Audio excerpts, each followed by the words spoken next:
Hey everyone, Joe Gentili from Saraf Gentili LLP.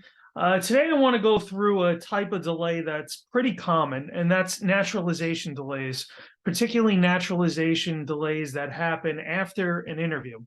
Been getting a lot of calls on that recently, and to be honest, that's always been an issue. Lots of times somebody has a naturalization delay and they think it went well or not, and they are very nervous because they're not hearing anything from USCIS. And so I put together a list of some reasons that could be happening. So number one, it could be because background checks are pending. There could be absolutely nothing wrong or suspicious, but the government's still going to do a background check, and sometimes there's delays on behalf of the folks, FBI or whoever that is doing the background checks, and that could delay an adjudication.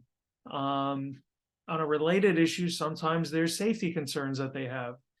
Sometimes they'll think that a person or a close relative or associate of that person will have some ties in some way to a criminal organization or even potentially a terrorist organization, and the government takes time to look into that until they feel satisfied that the person applying for naturalization is not a safety threat to the US. Sometimes another reason could be that there's missing or unclear paperwork.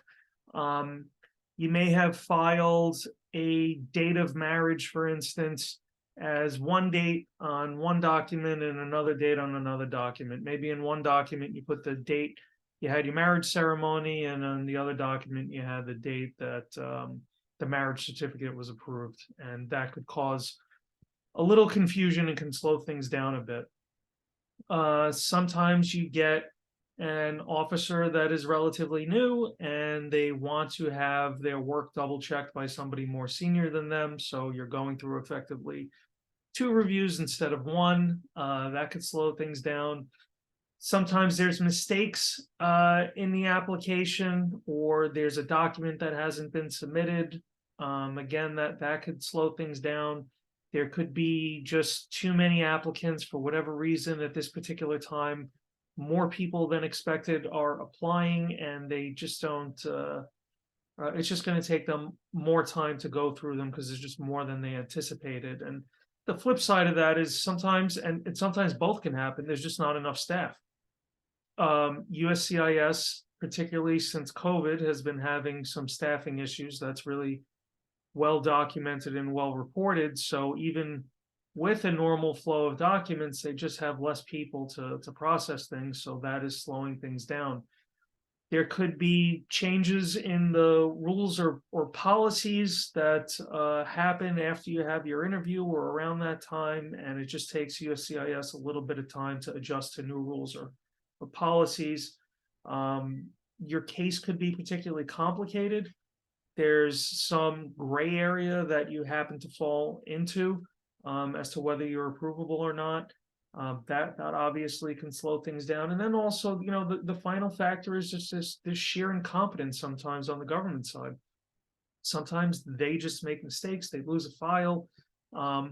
Probably the most famous recent example of that is last year. There were thousands of naturalization applications that were slowed down because their applications were on paper and they were stored in an underground storage facility somewhere in the Kansas City area, and USCIS could not access the documents.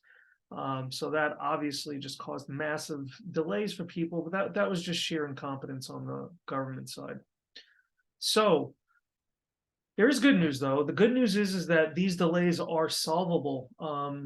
Our firm has solved these delays numerous times for people, and the tool that we use most frequently is something called a 1447B lawsuit, which is done in conjunction with mandamus, and it's similar but different and even more powerful. So if the government interviews you and then 120 days pass since the interview and you don't have a decision, you're able to sue. And the reason why these lawsuits in particular are so powerful is because there is a strict 120-day deadline that the government has to decide your case. And if they don't meet it, you can go to federal court, file a lawsuit. A federal judge then can take the case from USCIS, and if the judge wants to, they could decide your naturalization case on their own, regardless of what USCIS thinks. They're able to decide it what's called de novo. That doesn't happen very often. A lot of times judges will want USCIS to decide it. And a lot of times USCIS will settle these lawsuits by saying, okay, give the case back to us, we'll decide it within X amount of days. And sometimes they'll even tell you that they'll approve it within X amount of days. So these are really powerful lawsuits. And if you're facing one of these long delays, and for whatever reason it's causing a hardship, you just want to get it done, these lawsuits are a great way to accomplish that. So any questions, please feel free to reach out. And if you like this video, I hope you subscribe. Thank you.